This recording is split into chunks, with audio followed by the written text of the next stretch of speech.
What's up everyone, this is Cher talking, welcome back to my channel. In today's video, let's talk about news for months in SaGa Universe. They just announced the next chapter, Leonard Episode 9, Shape of the Soul. This will have new Leon coins to get things from the shop, like this new double S rank here called the Book of Memories. There is Platinum Pickaxes for another Master Stone, and a new Welfare version for Cotton.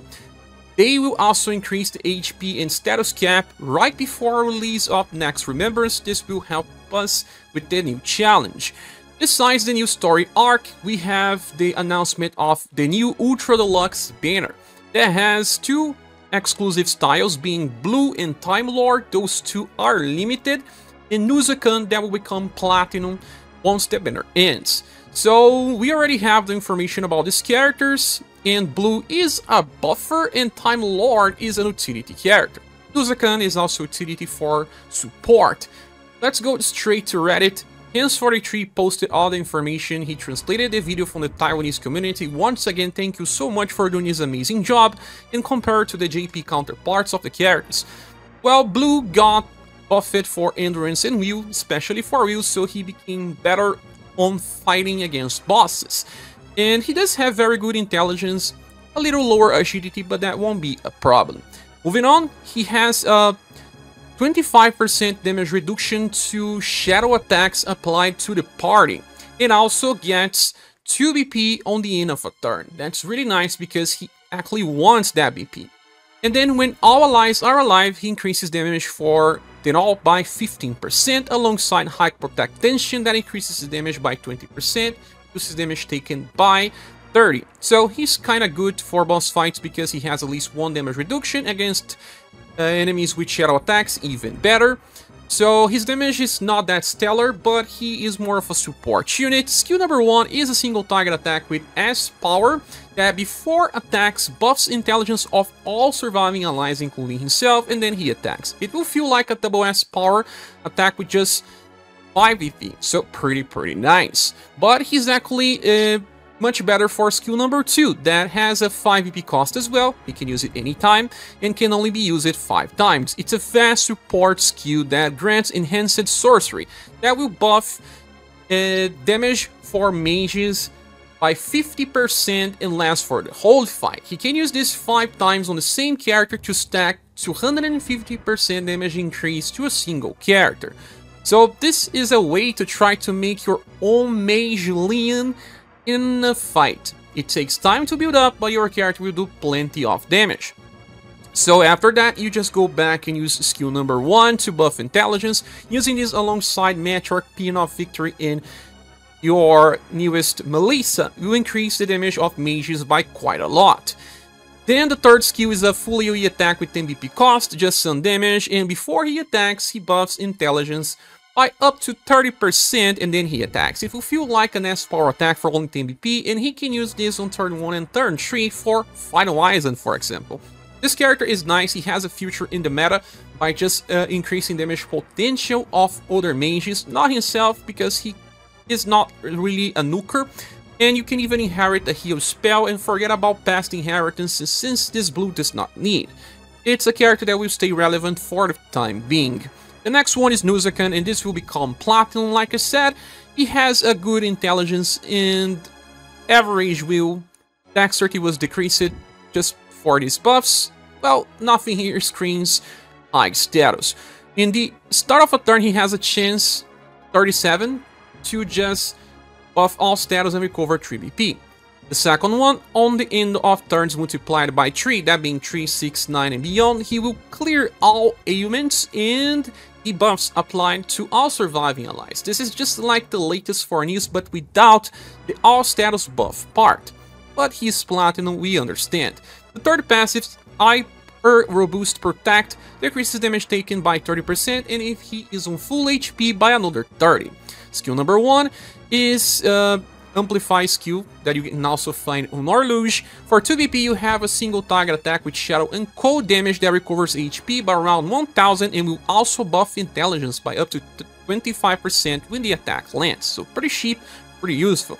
Skill number 2, it's a 6 VP S power single target attack that when the attack lands will recover HP of all surviving allies by around 200 and also clear all attribute debuffs for all surviving allies. Well, I don't think you're gonna use this too much because he can already do that every 3 turns unless you are desperate just before overdrive to just have a better damage. Then skill number 3 is Dark Wash Plus, triple S power and shadow damage that will remove the target buffs. So if a boss keeps buffing, you can use this to stop. You already have this skill available in many other mages, but it's good because it's easy to acquire since he's a platinum style. In the end, he's very useful for those that missed out on some premium styles and can be used for hard challenges, and especially in fights where bosses will just try to debuff you or buff themselves. Moving on, we have Time Lord, and Time Lord got increased agility and intelligence because he's actually usually the highest agility status when he's released. So first passive, it's interesting because now he gets 1 BP on the start of the battle and 2 BP by the end. This is just like latest Patriarch, a passive that we'll see more often in the future. The second one, damage taken is reduced by probably 10%, just like the latest Constance, and increases the action order for all surviving allies as well. Well, action order is something that helps you attack before your bosses, but it's not related to agility. It's good because it cannot be removed from bosses, but it's nothing too special, just beyond the point of attacking before your enemies. Then, on the turn begins, he will buff agility and intelligence for all surviving allies. This value should be 5%, so in the end of 4 stacks it will be 12.5% only. It's nothing game-changing, but it adds something extra. Then he has high protect tension that decreases damage taken by 30 and increases damage potential by 20. As you can see, he was not made for damage, but he can become good defensively in, well, he has lower status than Bune, but better defense capabilities, and he will be compared to Bune. Well, the skill number 1 is a free skill that has a chance to debuff agility when the attack lands. Free, nice, he does not need to use normal attacks, and the debuff value is 15%. And the second one, we have 5 VP this time, C power, and recovers own HP by around 1000, and will try to debuff the enemy STR. Remember that the intelligence is pretty high, unless the enemy has a stupid high will, it will land. And since he gets 5 VP per turn, he will always have this available if he needs to heal himself. And then the skill number 3 is a single target double S power attack that uses 10 VP and 1 LP as well. It's fast, and after doing damage it will grant, well, evasion for 1 time, 1 turn for all surviving allies. This is just like the evasion from Matriarch Heal Shield, but without the healing effect. So it's inferior because, well, it doesn't have the healing. But it deals damage and can be used 5 times. But, well, Time Lord can only use this once every 2 turns. That's why I said he will be compared to the latest version of Bune. Bune applies damage block. You can still get inflicted with ailments, for example.